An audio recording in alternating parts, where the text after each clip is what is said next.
Sabe aquela sensação de acordar pela manhã e perceber que cada pensamento, cada intenção oculta, cada palavra que ainda nem se formou na mente, tipo, já foi meticulosamente registrada por alguém? É meio assustador, né? Ah, sem dúvida.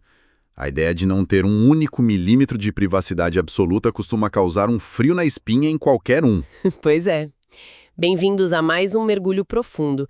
E, para começar, que a paz, a graça e o amor de Deus acompanhem o dia e a semana de cada pessoa que acompanha este estudo com a gente hoje. Amém.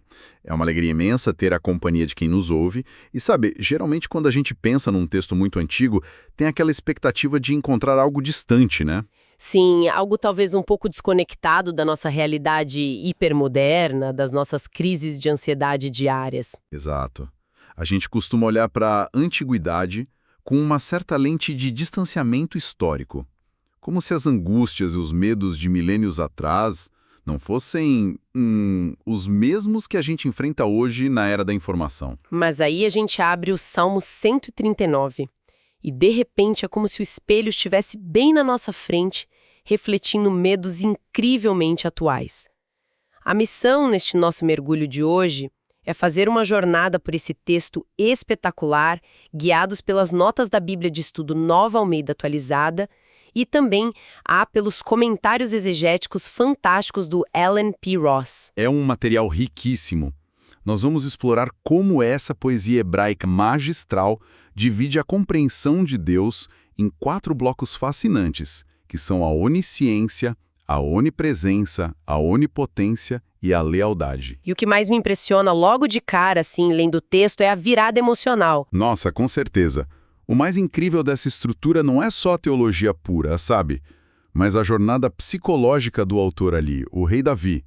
Ele documenta uma transição muito real. Ele passa de um sentimento quase claustrofóbico, né? Isso, um sentimento de confinamento, de estar completamente encurralado por uma entidade que tudo vê, para um estado de profundo conforto e descanso. É uma virada belíssima e, francamente, muito difícil de alcançar na vida real. Então vamos desempacotar isso.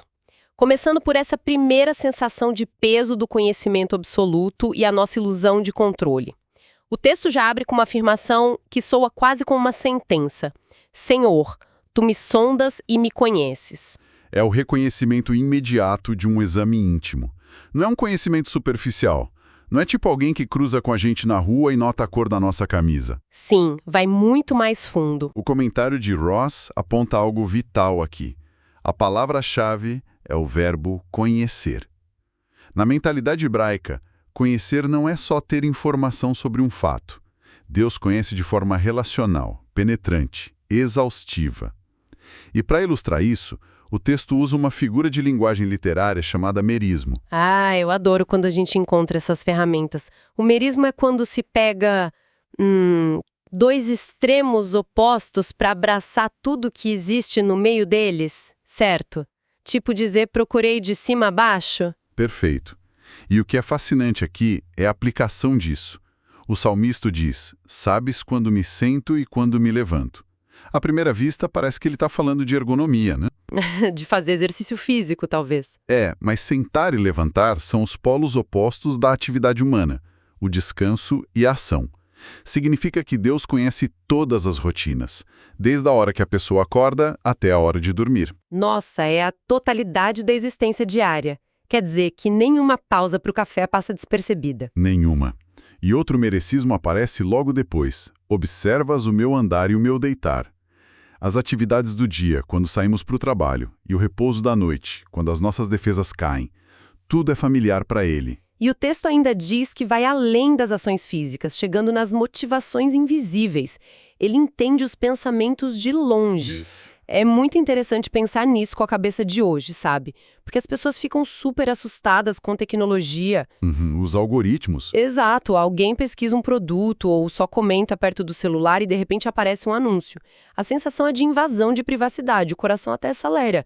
Imagine então a sensação de lidar com o criador que conhece as invejas secretas, as ambições que a gente nunca confessa, muito antes de existirem. É um nível de exposição que o nosso cérebro tem dificuldade de processar sem entrar em pânico. E olha que interessante, o idioma original hebraico traz uma sutileza fonética para reforçar isso. Sério? Como é? O texto diz que, antes da palavra chegar à língua, o Senhor já a conhece totalmente. No hebraico, a palavra para aquilo que está na língua, a palavra falada, é milhá, e a palavra para totalmente é kulá. Elas soam quase iguais. Milhá e kulá. Tem uma rima e uma musicalidade que prende a atenção. Sim, é poético e profundamente teológico. Reforça para quem escutava que, antes mesmo de articularmos um som, a essência dessa ideia já é dissecada e pesada por Deus. A intenção nua e crua. Mas isso levanta uma questão importante sobre as nossas reações de defesa. O comentário de Rosa aponta que o autor, ao perceber esse raio-x espiritual, se sente cercado no início. Ele chega a dizer: tu me cercas por todos os lados. E pões a tua mão sobre mim. Sinceramente, lendo com honestidade, isso não parece reconfortante, parece sufocante. Não é uma reação natural humana querer fugir dessa falta de privacidade absoluta? Com certeza. Se a gente conectar isso ao comportamento humano básico, essa constatação é exatamente o que empurra o texto para a próxima fase. Estar sitiado aciona o instinto de preservação. Ele acha isso maravilhoso demais, mas no sentido de algo que esmaga a capacidade de processamento. E aí, o que a mente faz? Tenta escapar. O que nos leva para uma das tentativas de fuga mais poéticas da literatura.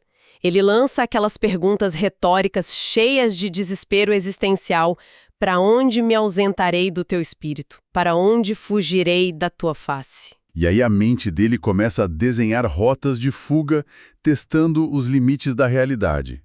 Mais uma vez, os merismos entram em cena, mas agora em escala cósmica. Saímos da rotina diária e fomos para o mapa do universo. Isso. Ele projeta. Se subo aos céus, lá estás. Se faço a minha cama, no mais profundo abismo. Esse abismo traduz a palavra Sheol, o mundo dos mortos, a profundeza da terra. O eixo vertical absoluto. Exatamente. Do ponto mais alto do firmamento ao buraco mais aterrorizante. O Senhor sustenta tudo entre eles. E como o elevador cósmico não funcionou, ele tenta fugir na horizontal, voando. É uma fuga desesperada. Se tomo as asas da alvorada e me detenho nos confins dos mares. No antigo Israel, as asas da alvorada representam o leste, a velocidade da luz do sol nascendo. E os confins dos mares representam o oeste, né? Isso, o limite absoluto do mar Mediterrâneo, que era o fim do mundo conhecido para eles. A lógica é, se eu pegar carona na velocidade da luz do extremo leste até o oceano ocidental, Deus também está lá. Aqui é que a coisa fica realmente interessante. Porque depois da altitude e da velocidade da luz, ele tenta o último refúgio, esconder-se no escuro. Sugere que talvez as trevas o encubram. E o material de Ross faz um apontamento sobre a palavra encobrir, que, olha, me deixou arrepiada. É um detalhe exegético fascinante mesmo. Sim, porque não significa só jogar um lençol por cima. De jeito nenhum. O verbo hebraico original traz ecos diretos de Gênesis 3.15. Ele carrega a ideia de esmagar, de ferir. A escuridão no mundo antigo era uma força opressiva, perigosa. Cheia de predadores. Exato. É como se ele dissesse, talvez se eu deixar a escuridão me engolir e me esmagar, dentro dessa dor, Deus não me encontre. Mas essa premissa é imediatamente quebrada. O texto diz: para ti, as trevas e a luz são a mesma coisa. A meia-noite é tão clara quanto o meio-dia para a onisciência. E é no meio dessa constatação de que não tem esconderijo que a chave emocional vira. A luz da compreensão acende. Ele nota que essa presença não é a de um carcereiro sádico, de um policial com um bloquinho de multas esperando um deslize no escuro. Isso fica tão claro quando ele imagina estar nos confins dos mares. Ele conclui: ainda ali a tua mão me guiará e a tua mão direita me sustentará. A mesma mão que antes parecia cercar e encurralar, de repente é a mão que guia na escuridão para não cair no abismo. É uma mudança de perspectiva gigantesca.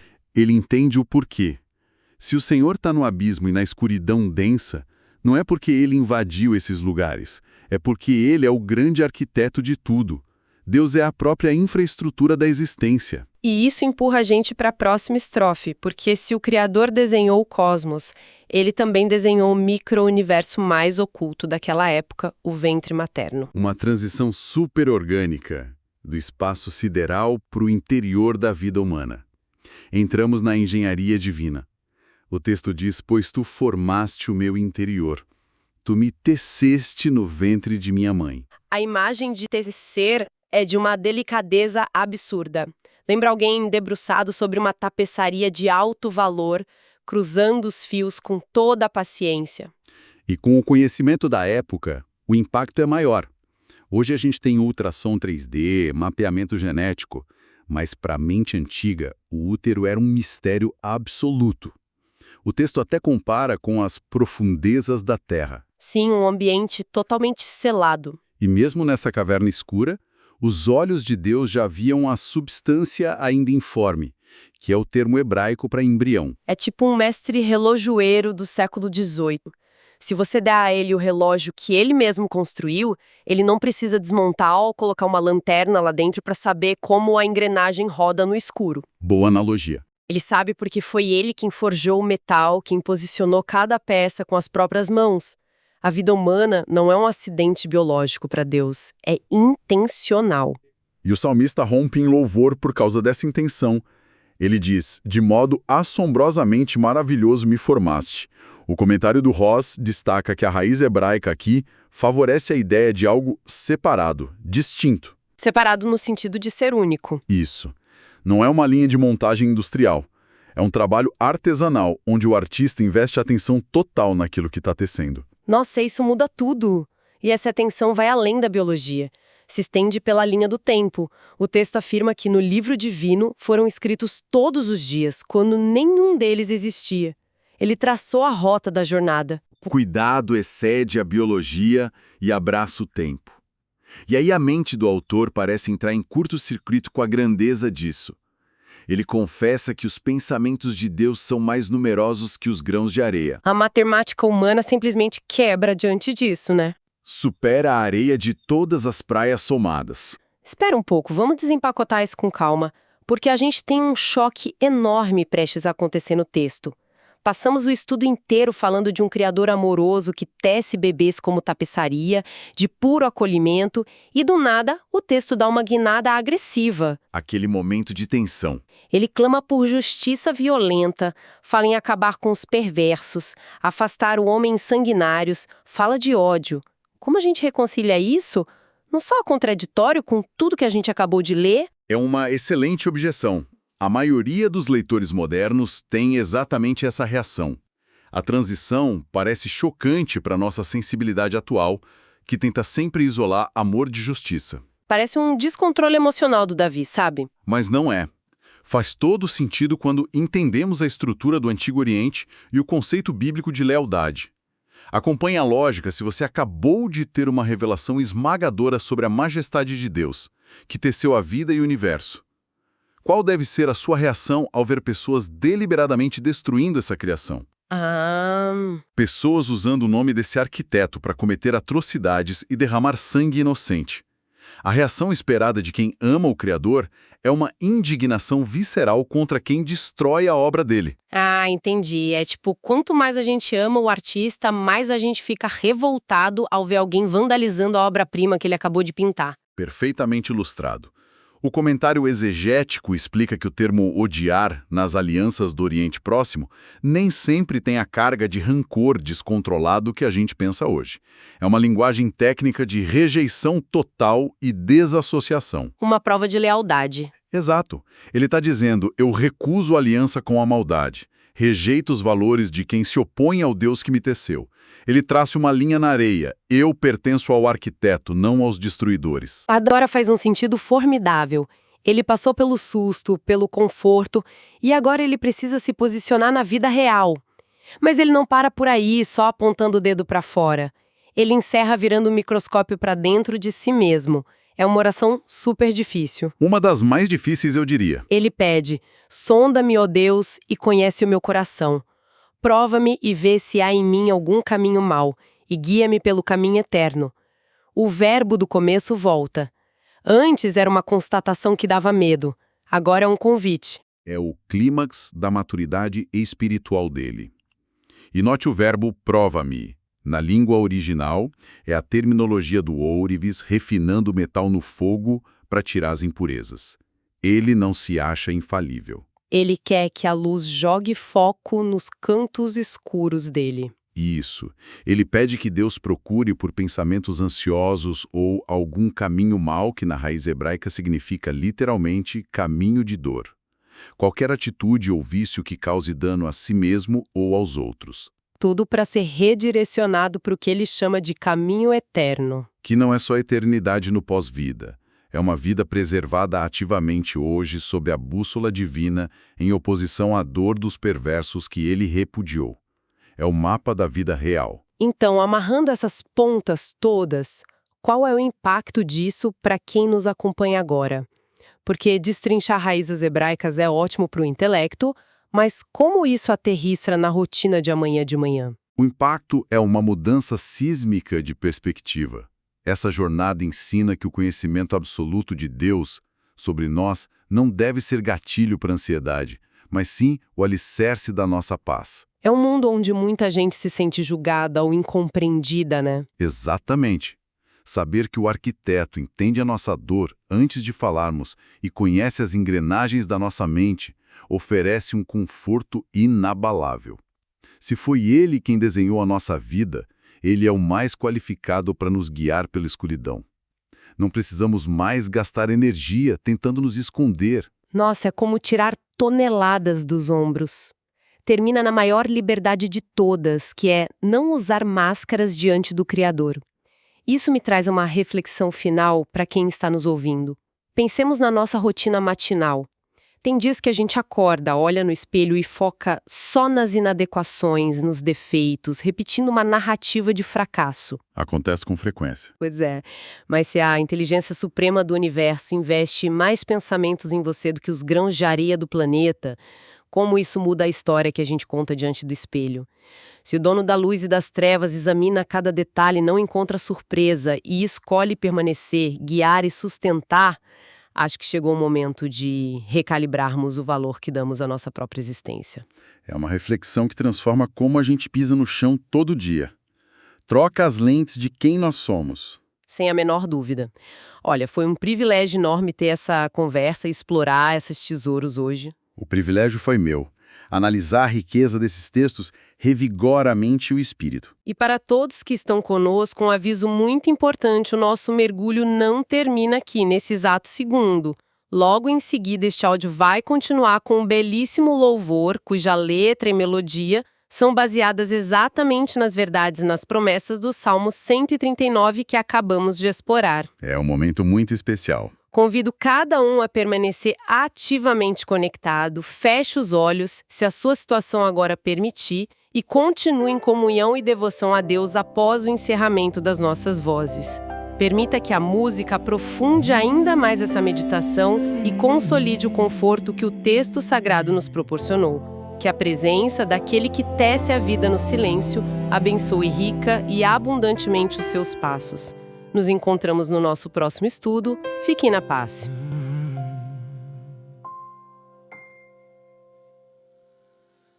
Senhor, Tu me sondas e me conheces. Sabes quando me assento e quando me levanto. De longe penetras os meus pensamentos e esquadrinhas o meu andar e o meu pranto. Antes mesmo que a palavra me chegue à língua, Tu, Senhor, já a conheces completamente. Tu me cercas por trás e por diante e pões sobre mim a Tua mão.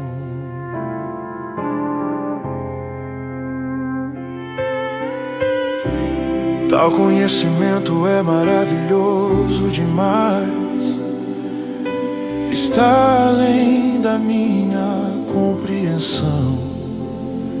na vida do cristão. Não há máscara que esconda o coração. Deus enxerga as nossas falhas, mas nos cobre com o seu perdão. Para onde me ausentarei do teu espírito? Para onde fugirei da tua face, ó meu Senhor? Se eu subir aos céus, lá tu estás. Se eu fizer a minha cama no mais profundo abismo, lá estás também. Se eu tomar as asas da alvorada e me detiver nos confins dos mares, ainda lá a tua mão me guiará e a tua destra me susterá. Amém. Se as trevas da depressão tentarem me esconder na escuridão, a própria noite brilhará como o dia, pois tu és a minha luz e salvação. Pois tu formaste o meu interior, tu me teceste no ventre da minha mãe, graças te dou.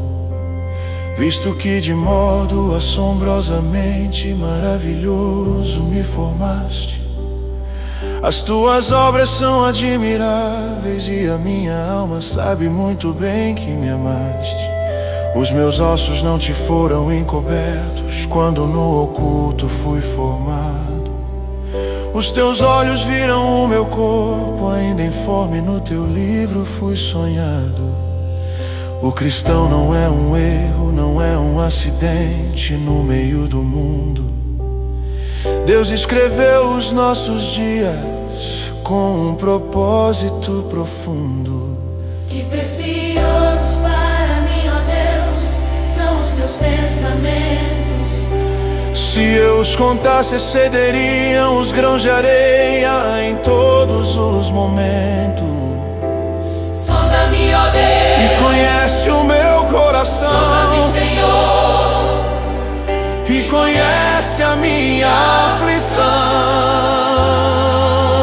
aflição. Vê se há em mim algum caminho mau, alguma ofensa ao teu amor. Essa é a oração de quem se rende e entrega tudo ao Criador. e guia-me pelo caminho eterno. Guia-me pelo caminho eterno. Para onde fugirei? Eu não quero mais fugir. No ventre tu me formaste e no céu eu quero existir. Se eu tomar as asas da alvorada, é pros teus braços que eu vou voar.